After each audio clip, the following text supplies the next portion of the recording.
Hey, what's up? My name is Sam Trump. I'm a singer, songwriter, arranger, producer, and a trumpet player.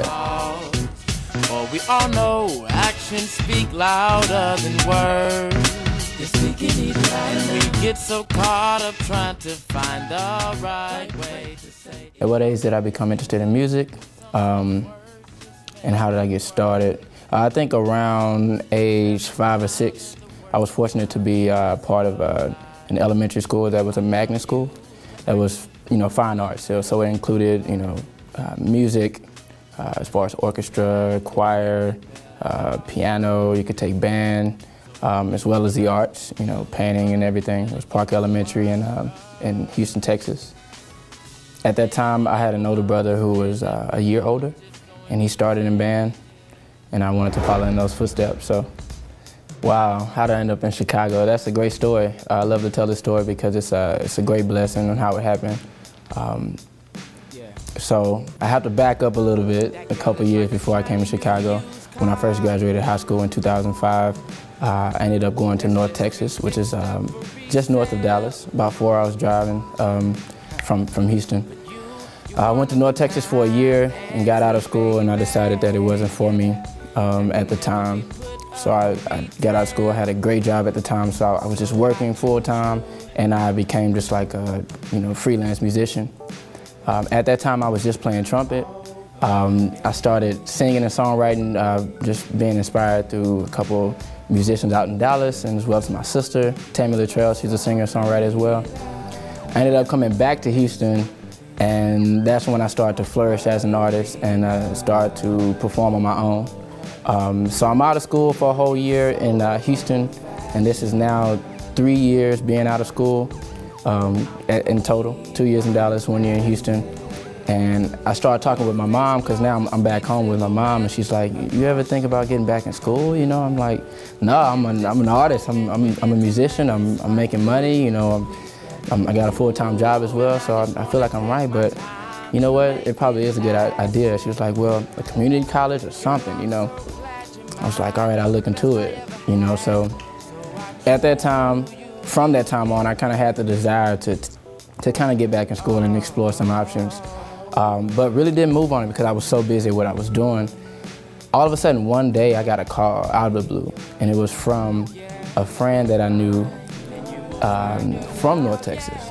And mind you, I went to North Texas for 1 year, but it had to be for me to go to North Texas in order for me to come to Chicago, because someone that he knew from Chicago contacted him because they were looking for a lead trumpet player to take the spot of the current guy who was getting ready to graduate. So contacted me, he said, hey man, I was contacted by the band director at Columbia College in Chicago, and they're looking for a lead trumpet player, and I told them about you and they want to speak with you. I was like, hey, that sounds good, have them give me a call. So we talked. I talked with Scott Hall, is the band director's name, and he was like, well, great. I mean, I just need to hear you play, just so we can make sure everything's legit. So I recorded a video and put it on YouTube. And I gave him the link. He checked out the video. I got a call the next day, and he was like, great, well, you're in. We're just gonna, get some things taken care of, and we'll give you a call back to let you know, the next steps. And that was that. As an artist, I want to preserve the down-home soul flavor that I grew up on. And when you listen to like mainstream and radio, that's really not what you hear nowadays. Rhythm and blues and soul is so touching to me. It touches the heart. Whose original music inspired me? Well, when I was in Dallas, before I started singing and songwriting, I was working with a gentleman named Quentin Moore. He's my dude to this day. Me and him keep in touch. But he inspired me because my first time singing on stage was with him. I'm at Columbia on a jazz scholarship. I'm studying jazz. I'm a soul artist. I write soul music. But I don't think I have a particular style, but if I were to condense it down, I would say I'm just an artist who likes to mix soul, R&B, funk, jazz, and a little fusion together to make music that Sam Trump makes. By staying true to myself as an artist, I think by making that type of music, and especially since it's not the prominent genre that's happening right now here in 2012, you know, I think that it could go a long way. I am very influenced by Curtis Mayfield, and I kind of wish I was just part of the type of movement that he was part of. And I think a lot of his music is was written with so much inspiration. So I would love to work with him, and I don't know, write some music, do some new stuff, you know. Am I excited about this new album? Of course I'm excited. This is my first full-length album. My first project was an EP, 6 tracks. This one is 11 tracks. They're all original songs. All the songs were produced by a gentleman named Valentine.